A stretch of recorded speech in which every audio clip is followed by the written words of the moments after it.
conference for Governor of Illinois candidate Chris Kennedy. My name is Vijay Prabhakar, and I'm the Youth Task Force Chair of the Multi-Ethnic Advisory Task Force. We would first like the members of the media to stand up and introduce yourself, your name, and what media outlet you represent.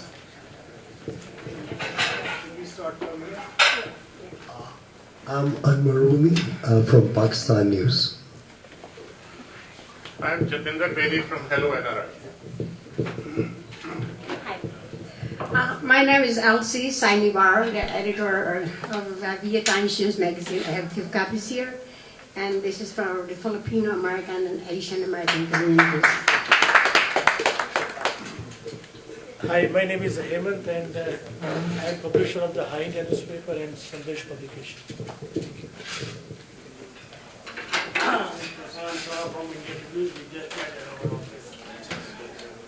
My name is Rana Javed. I'm from Pakistan News. I am the host of the radio program Chicago 1248.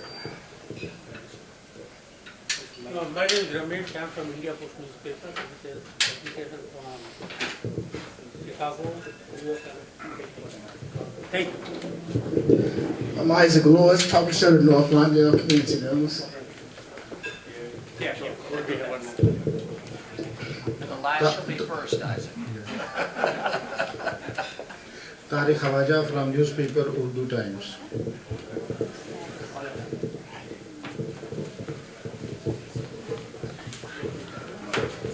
We will now have the welcome address from Dr. Zenobia Sewell, who's an evangelist, a missionary, and a dentist who gives smiles on the magnificent miles.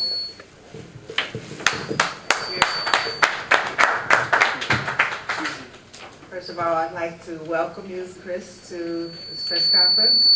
And If you stand, that'd be better. We can see you better. I'd like to welcome you, Chris, to this press conference. We're excited about your gubernatorial race and for the things that you stand for. Economic growth, education, family. Your legacy speaks for itself, but you have spoken as well, and so we just want to thank you for being here, and we're doing all we can to make sure it's a victory. Thank you.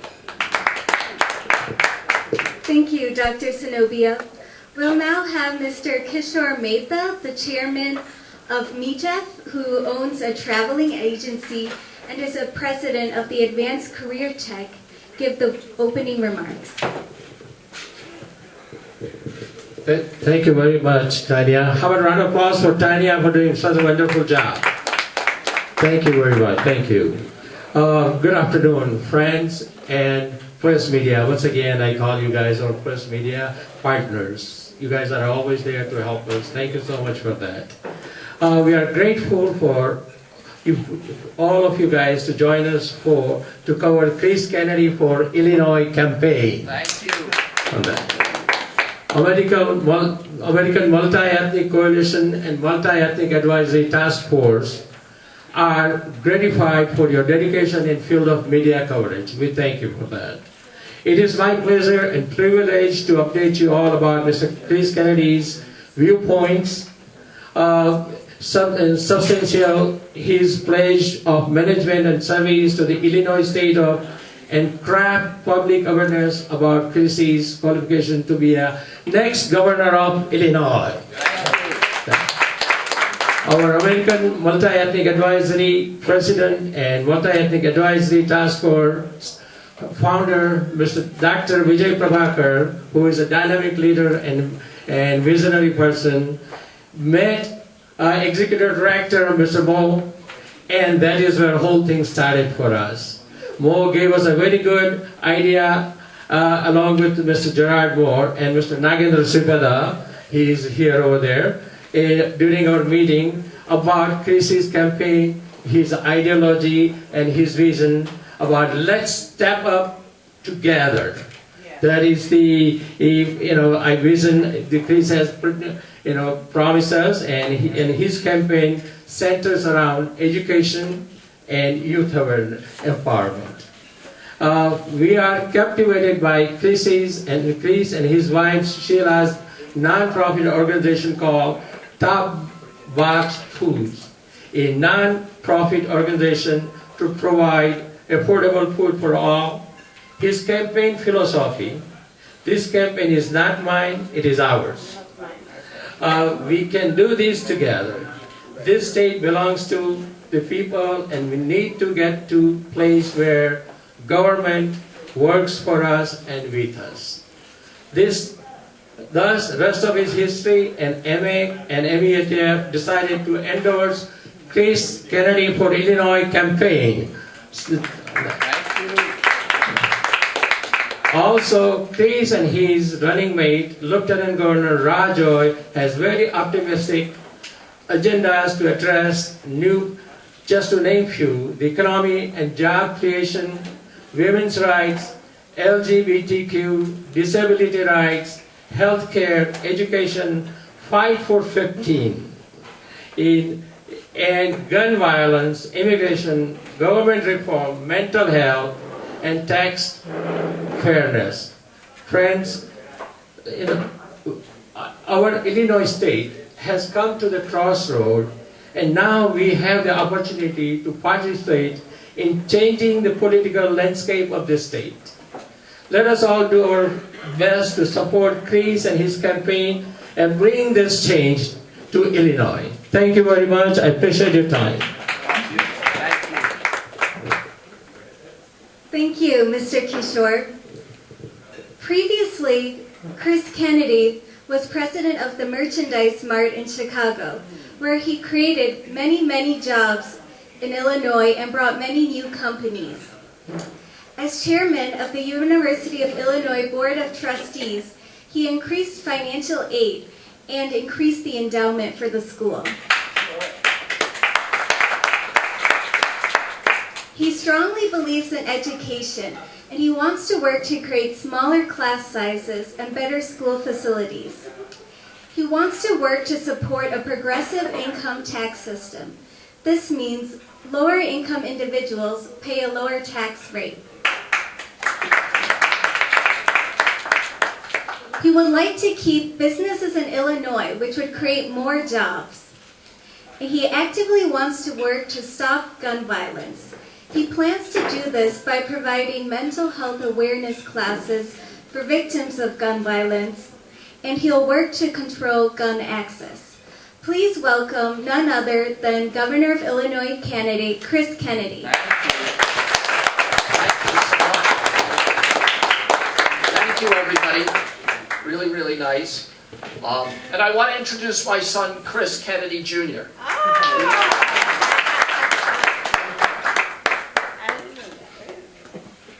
So it's great to be here, and I was thinking, it's so nice to be on a couch and to start a press conference in that manner, because it reminds me of being at home with my family. And the truth is, I think family is the most important thing in the world. I think Sheila's one of 5 children, my wife is. I'm one of 11. She has more than 30 first cousins. I have more than 50. Some of them you've heard of. Some have gone on to become congressmen, run Special Olympics, run Best Buddies, have incredible careers. But we have nieces and nephews who will never work, for whom a free market economy, pure capitalism will be a destructive force in their lives. But we bring them along because they're part of our family. That's how I think of government. I think of everybody in our state as being part of a family, as a big American family. And just like a family would not leave someone behind, nor should the state. We need to bring everybody along, no matter where they come from and where they start. The United States, the great promise of our country, the thing that makes us different than any other country in the world, is the notion of freedom. The idea that this is a country where anybody can make it. Anybody can rise from rags to riches. We like those stories. Those are the stories of the American dream. And there are so many people here gathered this afternoon whose stories are the American dream. And I think as a member of the Kennedy family, I couldn't be prouder than to be with all of you. your dream, your stories. They're the fulfillment of the Kennedy family's goals in political life. President Kennedy envisioned during his lifetime changing the way we allow our immigration laws to work. And then his brother, my father, Bobby Kennedy, and his other brother, Ted Kennedy, pushed that legislation. In 1965, we changed who could come to the United States. And we brought for the first time people from all around the world. And they have made our country better with every generation. I think the people in our country, immigrants to our land, immigrants, well, they are America. We shouldn't stop them from being Americans. I stand up against everything that President Trump believes in. I think we need to fight him everywhere we can. Slow him down until he's either indicted or impeached or loses the next election. I arrived in Chicago as the greatest city in America. I got here in 1987. Harold Washington was mayor. It was a complicated time because of those changes in immigration laws in 1965, the country was going through a radical transformation. It was on its way to become majority-minority. People don't like change, and that change in particular scared people. What would it mean for the cities? What would it mean for the states? And then Harold Washington is elected mayor of the city of Chicago, and it's not a disaster. In fact, it's the greatest thing that happened to the city. Harold, he puts money into the things that bring us all together, like Chicago Fest. But then he spends city resources to prop up things like, well, Gospel Fest in Grant Park, a celebration of gospel music, and other mayors in places like Philly and LA, Boston, Washington say to him, Harold, how can you spend money celebrating one culture in your city? And he said, no, you don't understand. I'm going to celebrate every culture. I'm going to preserve what makes us unique, but I'm going to accentuate the things that make us the same. But in each of the 77 neighborhoods of Chicago, I'm going to try to preserve the food, the music, the culture, and soon we are celebrating each other's culture, intermarrying, and we create a model for the nation. People looked up to us, and we robbed the surrounding states of their next generation. People from Indiana, Iowa, Wisconsin, Ohio, and Michigan, they moved to Illinois to be a part of what Harold has created. But that's not the city we live in anymore. The city isn't growing. In fact, it's shrinking. People don't look up to us. We horrify them. We scare them. This is not the same city. And the city is shrinking. And as it shrinks, it's becoming whiter. People are leaving the city. People are leaving. Most of them are leaving because, well, they can't make it here anymore. They're poor. There's been a relentless attack on the poor. They're poor because they're undereducated. They're undereducated because we don't fund our schools properly. That notion of public education is part of our country's soul for more than 100 years. And there's probably no immigrant group to the United States who lives that dream, that education dream, more than the folks assembled here today. Doctors and scientists, people who own newspapers, researchers, medical doctors, dentists, people who have come to define the American dream, people whose stories we want to tell to our children. These are the stories we want to pass along from one generation to another. And for that, I think we need to fully fund our education. We can't do that in the United States, but we could do it here in Illinois. We could have the best educated kids in America. We'll end up with the best economy in the world. If we give the world good jobs, good high-paying jobs, if they come here, then our kids will flourish. If we give the world highly educated young people, the world will give us its jobs. But we don't do that. We don't do it because we rely on property taxes to fund our schools. We should pay for the schools at the state level. The reason we rely on property taxes is because a handful of elected officials, including the leadership of the Democratic Party and the Republican Party, have outside jobs as property tax appeals lawyers. They're making millions of dollars on a system that's resulting in the underfunding of our schools, the undereducation of our young kids, the destruction of our families as the next generation is forced to move elsewhere, the end of our economy, and, well, the wreckage of one of the great states in American history. We need to stop people from having that conflict of interest. We need to ban elected officials from being property tax appeals lawyers. We need to ban elected officials from having outside jobs that are adverse to the interests of the body they were elected to serve. We need to get the dirty money out of politics so we can get the dirty politicians out of government. We need servant leaders. We need servant leaders, not leaders of servants. Now, we're going to have to fight because we're taking on the entire status quo. They brought in a billionaire into the primary to protect what they have, and frankly, we're a threat to what they have because we want to take it away. We don't want that corruption, those insider deals to continue to dominate our state. We don't believe in pay-to-play politics like J.B. Pritzker does. We don't think that should be our future. We think that this year, March 20th, we can send a message across Illinois, but more importantly across the entire United States, throughout the world, to every democracy, that your vote, your vote counts more than their checkbook. That your ideas, our mission is more important than his money. Let's make them spend it all. Let's make them spend every last dollar. That has to be our motto. It has to be our drive, because we cannot turn this election into a public auction where the richest guy wins. That will be destructive for our democracy and for the example that we represent the world over.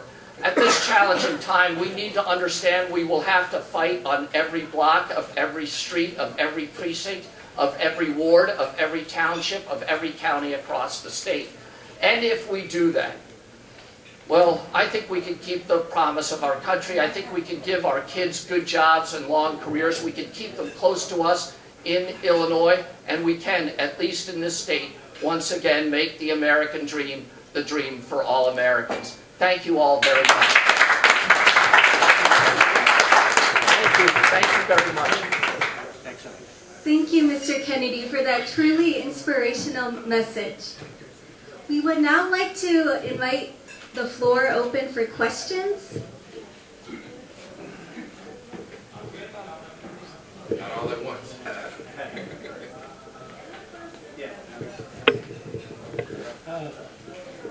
One of the biggest problems facing Illinois is the budget deficit, and that is triggered by pension problems. How are you going to solve that problem? Because unless there is resolve, that problem of funding will continue to be there, whoever gets elected.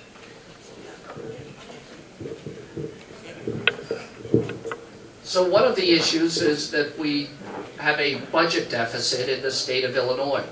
The truth is we have a shrinking economy and declining taxable assets. There's less to tax than there was 5 years ago. But we have the need for rising taxes because of aging infrastructure and an aging population. So how do we fix that? We need to move from a system that funds its government on property taxes to a system that funds its government with the progressive income tax. The property tax problem is manyfold. It's corrupt, so the wealthiest among us pay the least. The least among us pay the most. And people are now losing their houses. Now we can't raise property taxes, so we underfund our government. Our schools are underfunded. Our police department is underfunded. We need to change the system and embrace a modern progressive income tax. The same system that allows New York and California to thrive, for Minnesota to thrive, Maryland and Massachusetts. And if we do that, we can set our state on a different route. We can have great outcomes and not scary dreams. You mentioned decreased taxable assets.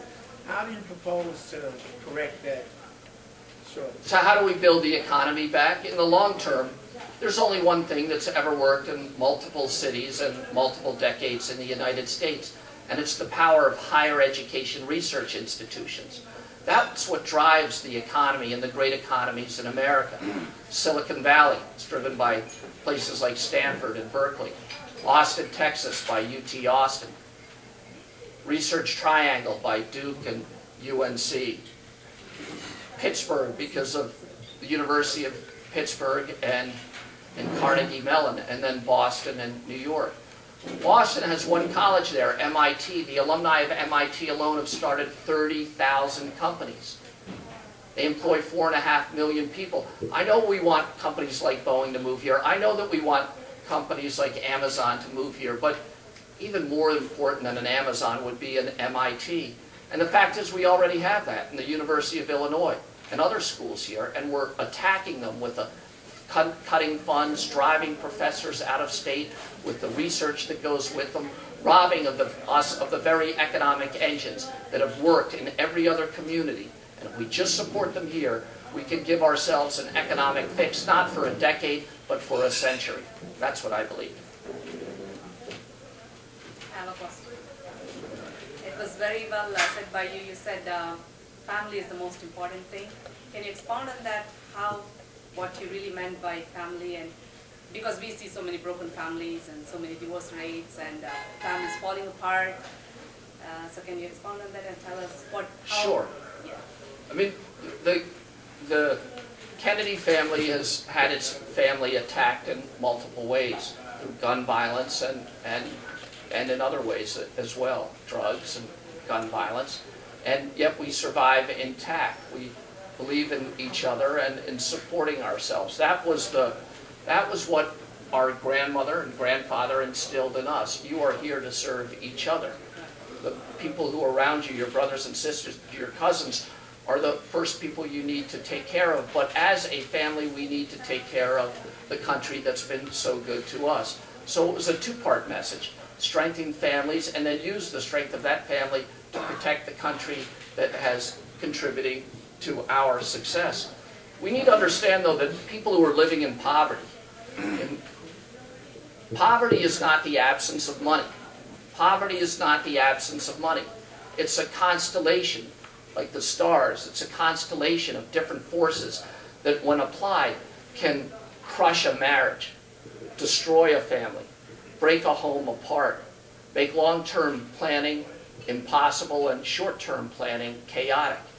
And that poverty comes from an oppressive economic system that makes it nearly impossible for people who grow up in all but the wealthiest neighborhoods to be successful. That is not the promise of our country. That is not the American dream. That is the thing that we need to attack. Whatever it is that's created this economic oppression, and reverse it so that everybody is free in the land of the free. We have time for about two more. Please. I'd like to speak to the audience. Hi, as an immigrant myself, I'm very, very sensitive when it comes to our needs. Just like I was kidding with one of the media here. I said, yeah, you're black and you're white. I said, yeah, black and white, no brown like me. So I said, that's why one time I wrote an article titled, "The colors of the American rainbow are black and white, no brown." Anyway, we're treated okay. Sir, this little thing here, I love especially number 2, change the way we tax our citizens by making sure that the wealthy pay their fair share. Since you're a part of the wealthy, I feel good because it really shows your sensitivity towards the need of the lower class. Thank you so much. Thank you. But then, right now, this is the subject of in terms of, there's a saying that government for the people, by the people. Okay, and we were the people, but it looks like government fool, F-O-O-L, the people. What's happening now? Okay? Because they keep promising during election, we are for you, we are for, but no, so the moment they get elected, they are lost. I mean, they never, I'm sorry, Rami Manuel, our mayor, I'm a Democrat, but he's so, you see, his transparency in the neighborhood is gone, zero. We used to have the Asian American Heritage Month, now it's dead. We used to have a lot of celebration for the Asian event. By the way, I retired from the city government, Mayor Daley, the son, I created lots of programs, the Asian American Seniors Day, the Asian Youth Conference, you know, because we have to nurture the youth, and we have to remember our fathers, the Asian. It was a great program for 10 years or more. When I retired, it was all dead. It was all gone. So Do I now, have time to get a tea? There you go. I don't know. When you are Well, elected, question, not a lecture. okay. If there was an answer, that would be. I also believe our current president, when he ran, and our current governor, but it looks like nothing is done for the ethnic community, especially the immigrant ethnic community, you know. We seldom see us. Sometimes we invite them to our gatherings so that at least they say, actually when we invite politicians to our events, it is for their own good. You know, we're paying their way to come in and see us. But listening to you speak, sir, it reminds me of the late President John F. Kennedy. I love him. He was president. He was the first president I voted when I first came here as an immigrant. So anyway, as a media, I'm not supposed to be biased or whatever, but I really hope and pray to the Lord you will be our next. Friends, I would like to just piggyback on what this young lady from Filipino community said. We have some community leaders with us also. We'll start with Rani Yusuf Ali, who is Pakistani-Iranian descent. She will bring greetings to the campaign.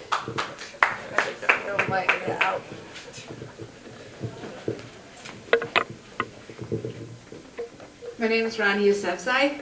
I come from a very mixed family background, first generation immigrant, about 15 years here, a proud American citizen. So there's a gap. Standing here as a woman, standing here as a minority community, Armenians, Syrians, there's a gap of being represented, being heard as a woman, a woman's right. The reason I'm here in the United States is because I wanted to have my rights. And that's why we came here. So there has been a gap for quite a while. And when I saw your passion, your mission statement, how you are planning on addressing every single thing that is very near and dear to me, that's when it was a no-brainer for me. I know the Armenian Church is fully supporting you, and we are going to continue to support. As far as the women community goes, I'm involved in a lot of communities, and I've gotten everybody to support you. And under the leadership of course, Dr. Prabhakar, any vision that he has had, he has made sure that it has come true. So when he started supporting you and came on board with you, that was it for me. So you have everybody's vote, and everybody from my community, and under the multi-ethnic task force, hopefully you are going to be the next governor. Thank you so much. Thank you, Rani. We also have the African American community leader, the executive director of the U.S. Africa Chamber of Commerce. Please welcome Gladys Moore. Tells me the time is running on, so be very short. Just express your support. I just want to run through this quick. Hi. Thank you for giving me this opportunity to be able to talk with you. It's really an honor, to be here with you. My name is Dr. Gladys Folarunsho. I'm the Executive Director of USA Africa Chamber of Commerce. And my focus, why I'm really here today, I'm supporting this multi-ethnic community wholeheartedly. And I have one important thing that I want to ask you if you can do when you become the next governor of the great state of Illinois. And that is help our youth in starting small businesses. Because not everybody will get employed, in the government or any other areas. Some of them, they don't have that brain to be able to go to school fully. But they are very good with their hands. We are looking at ways of helping them start small businesses, especially those in the communities where many crimes are being committed, so that they can start something. Which ways will the government be able to assist them, in starting their own small business? I'm talking to local community leaders right now. We are trying to train in capacity building for these young people, And I hope we do not forget them. No? Yeah, so that's one question I want to ask you. And also, if you can reach out more to the African American Nigerian community, Ghanaian community, all these local diverse communities that we have. Thank you so much. Thank you, Gladys. Just for information, Chris Kennedy Jr. yesterday was in a Nigerian American church. We enjoyed the music. Yes, I've been down with the flu. We need to come to other churches also. Yeah, he'll be coming. Yeah, He said the Nigerian church had terrible traffic. Chris won that heart. Well, we have with us another distinguished Visit our guest. church too. We would. Contact us. We have with us Padma Shri Rama Rao, who's a renowned painter and artist, oil painting. His paintings are equal to Picasso. They are displayed in 20 different museums across America and London. Please welcome. Padma Shri is the highest honor award you get in India for an NRI painter. He took among his busy schedule, and about that, he has donated 8 of his paintings to the Kennedy for Illinois campaign. We'd like to present his first painting to him. We'll be raffling some of them off. Please stand up. Yeah, move closer with that. All of Chris Jr. So beautiful. Hemaji also. Tanya, all of you stand for the group photo. No. That's beautiful. I love that. Come, Rohan, come in. Thank you, Padma Shri. You're in a very elegant restaurant. The owner is Ms. Hema Potla, and Tanya will say a few words. And Mo is telling us time out. So before we get you out here, and I would also want to tell you this election is winnable. The polls are saying something, but there's 39% undecided votes. And with all your help, we can swing it. And even though Rana put 90 million, Pritzker's put 40 million, but we with grassroots level could change this election. Absolutely. And with Kennedy's name, everybody, and with the legacy of Chris Kennedy himself, and the work, here we need change. And Chris Kennedy, the election for governor to root out corruption. Please get that message out. And over to you, Tanya. When you come here, I want a picture. The closing remarks will be made by Ms. Hema Potla, the owner of Hema's Kitchen. Last week, Hema's Kitchen was selected by Grubhub as one of nation's best restaurants. Wow. And crew from New York and London flew in for the photo shoot and interview. And Look at the camera. I present Ms. Hema Potla. She's looking at the camera. The problem is which camera? Yeah. Hemaji, say a few words. And we'd like her daughter and son-in-law to join. This is Hema Potla. Just move. And sir, we know your name. When I was newly married in India, I was in Bombay. Then when I had John F. Kennedy passed away, I cried like, just like my family member has gone. So from that time, that it has become like a Kennedy family, like our family. Oh, that's nice. And when I heard that you are going to be a governor, Yeah. and once you are a governor, please do come to my restaurant again.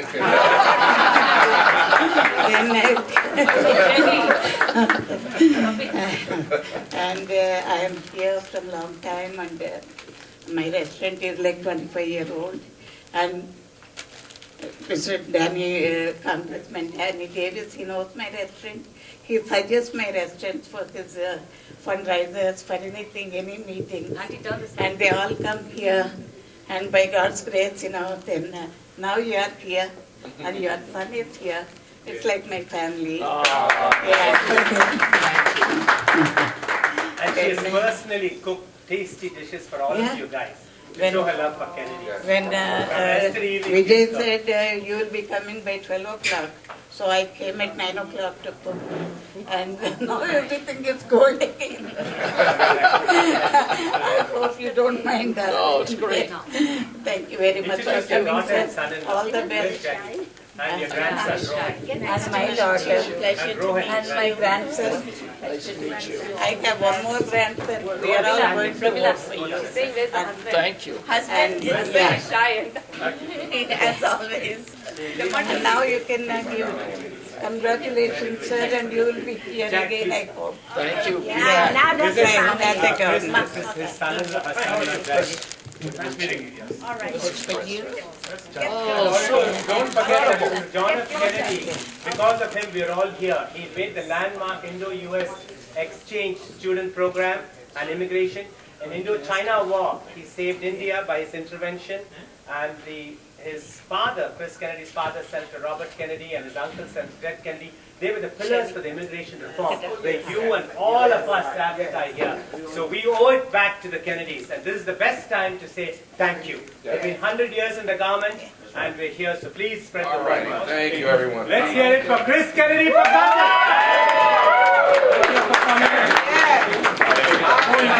I'm done. Please, yeah, please.